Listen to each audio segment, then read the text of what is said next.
get answers. This will be downloadable. Okay. So I am taping this recording and you will have access to it. I'm forming a private community. Okay. Because we're not going to suffer this alone, guys. Just to let you know, my company is Estrogen Hourglass. So we are forming a community of women who are going to fight this together. Um, I have guest speakers that come in during this time frame. I have therapists that come in. I have women who teach us line dancing. I have women who come in and teach us meditation techniques. So once again, we're not doing this alone. All right, let's start from the beginning. Again, if you're just joining me, I am Dr. Stacie Braswell. I am a board certified obstetrician and gynecologist. I'm board certified by the American College of Obstetrician and Gynecology. I've been practicing for over 10 years, and I'm here to talk to you about this transition to the next phase, perimenopause and menopause. Also, if you're just joining us, we talked about all the celebrities in the news have kind of made perimenopause popular, right? Halle Berry, Selma Hayek, Gwyneth Paltrow, and of course, our lovely Michelle Obama. So, what is this? Now, I know a lot of you might eat white eggs, but y'all, I had someone who started making me eat brown eggs. So this I want to show you represents your ovaries. Okay, so we're going to talk about hormonal changes of menopause. So the average ovary is about this size. It's about 3 centimeters. Okay, so as an obstetrician, I am also a surgeon.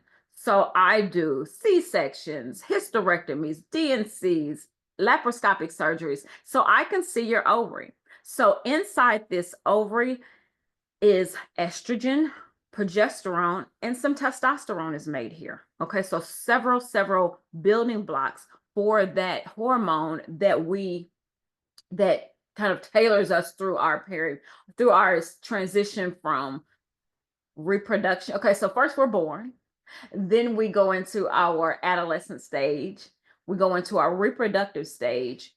Next, we go into our just basically life, then perimenopause, menopause, and the time thereafter. So aging through the female sexual, I don't have to call it sexual, but the female reproductive process it's a lifelong process, and we're constantly going through it.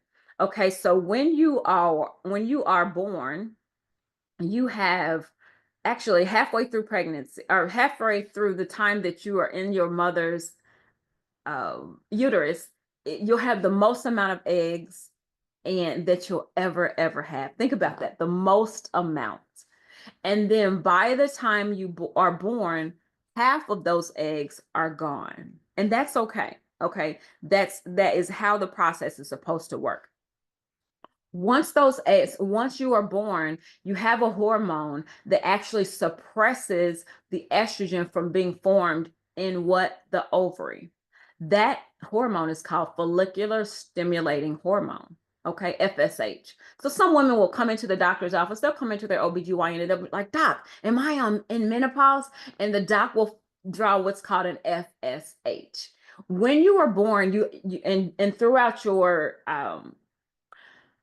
up until you reach the time of adolescence and start your first cycle, your FSH will be really high. Why? Because it's suppressing this ovary from forming any estrogen, very much estrogen, right? Once you start that phase, the FSH goes down, your estrogen goes up, and guess what happens? You start doing things like forming hair in your armpit. Other things that occur is you form hair in your genital area. Your breasts start to enlarge. You may notice, so your breasts and your hips widen. Okay. So, all of those have different terms, but that's kind of the transition process that we start in adolescence. And then once we reach the age of perimenopause, so remember that FSH went down. When we reach perimenopause, that FSH starts to go back up. And then we already know what happens when you have FSH, right?